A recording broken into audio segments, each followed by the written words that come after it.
Segundo uma doutrina antiga, cujos vestígios aparecem em muitos ensinamentos de diversos períodos, a pessoa que atingiu o mais elevado desenvolvimento humano é formada por 4 corpos, compostos por substâncias que lentamente se tornam mais finas, interpenetrando-se e dando origem a 4 organismos separados, os quais mantêm um relacionamento claro uns com os outros, mas são capazes de ação independente. A razão pela qual 4 corpos podem existir é que o organismo humano, o corpo físico, tem uma organização tão complexa que, sob as condições corretas, um organismo novo e independente pode crescer dentro dele, formando um instrumento muito mais conveniente e obediente para a consciência do que o corpo físico.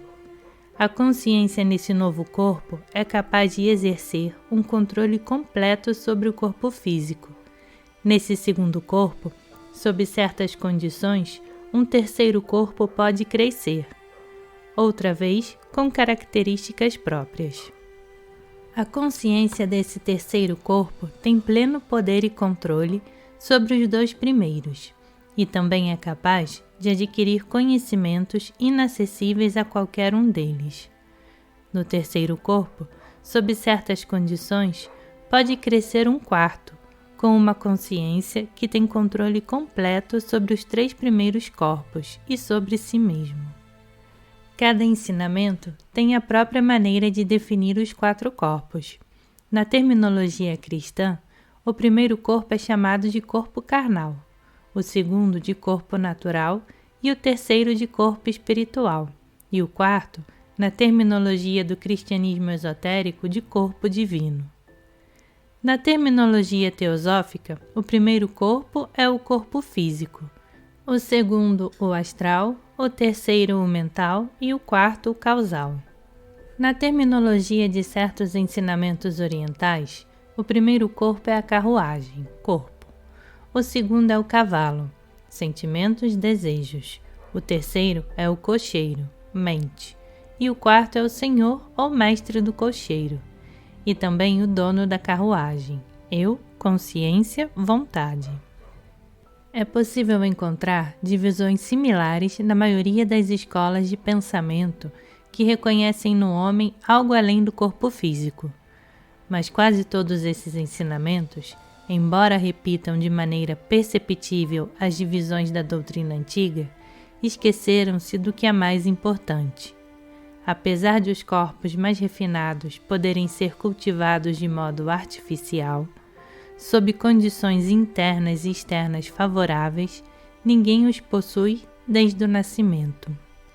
O corpo astral não é algo indispensável, mas um grande luxo que apenas alguns poucos podem ter. O corpo físico é plenamente capaz de realizar todas as funções necessárias à vida, e podemos viver muito bem sem um corpo astral. Uma pessoa sem corpo astral pode até se revelar alguém espiritualizado, ou seja, uma pessoa cuja vida inclui uma série de preocupações intelectuais, religiosas e morais, e pode não apenas enganar os demais, como a si mesma. Isso se aplica ainda mais, evidentemente, ao corpo mental e ao quarto corpo.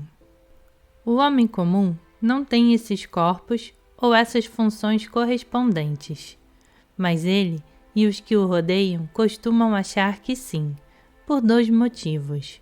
Primeiro, o corpo físico funciona com as mesmas substâncias que compõem os corpos superiores, embora não pertençam a eles e não se cristalizem neles. Segundo, o corpo físico é capaz de funções análogas às dos corpos superiores, mesmo significativamente diferentes. A principal diferença de funcionamento está no controle. No caso de uma pessoa que só possui corpo físico, todas as funções são controladas e governadas pelo corpo, que por sua vez é governado por influências externas. No caso de uma pessoa que tem um corpo superior, tudo, inclusive o corpo físico, é controlado por esse corpo superior. As funções paralelas de uma pessoa com corpo físico e as de com corpo superiores podem ser representadas da seguinte maneira: autômato que trabalha conforme influências externas, produz desejos produzidos por autômato, produz pensamentos que procedem de desejos, produz vontades diferentes e contraditórias criadas por desejos. Eu, ego, consciência, vontade, produz função do pensamento que obedece à consciência e à vontade, produz poderes e desejos emocionais que obedecem ao pensamento e à inteligência, produz corpo que obedece a desejos e emoções sujeitos à inteligência. No primeiro caso, o corpo físico que funciona de modo automático depende de influências externas, enquanto as 3 funções seguintes dependem totalmente do corpo e dessas influências externas. Desejos e aversões. Eu quero, eu não quero. Eu gosto, eu não gosto. Pertencem ao segundo corpo, mas dependem de acontecimentos aleatórios, puramente acidentais. O pensamento, mesmo correspondendo às funções do terceiro corpo, é um processo totalmente mecânico, e a vontade, um atributo do quarto corpo, está ausente por completo. O homem mecânico comum tem apenas desejos incidentais, cuja consistência relativa é o que a maioria das pessoas considera como uma vontade forte ou fraca. No segundo caso, ou seja, em relação às funções dos 4 corpos, o corpo físico ainda funciona de maneira automática, mas depende das influências dos outros corpos. Em vez de uma massa de desejos diferentes e que volta e meia se contradizem, há um único eu íntegro, indivisível e invariável.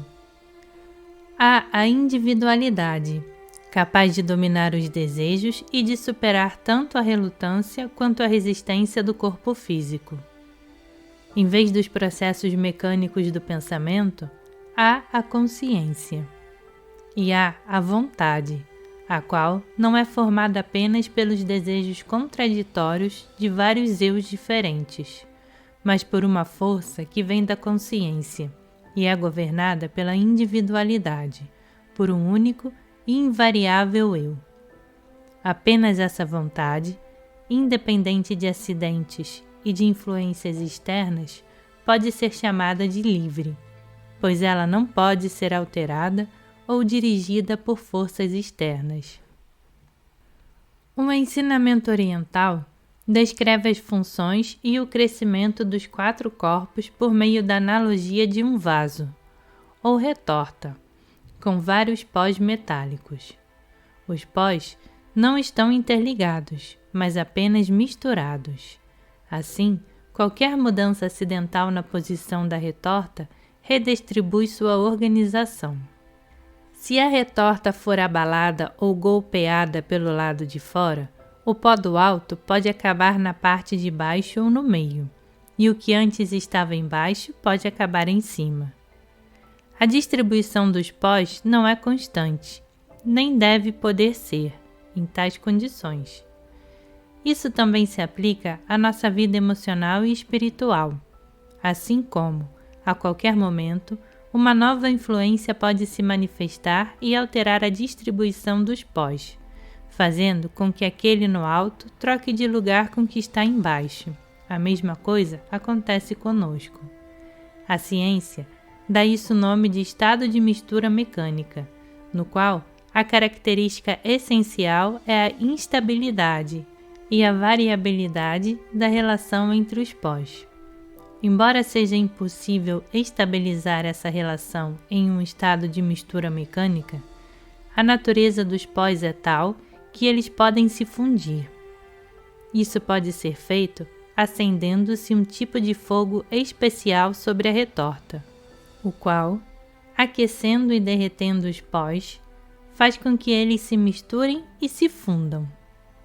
Fundidos dessa forma, Os pós se encontrarão em um estado de composto químico, uma liga, em que, diferentemente da mistura mecânica, não podem mais ser separados e redistribuídos mediante um simples abalo ou golpe na retorta.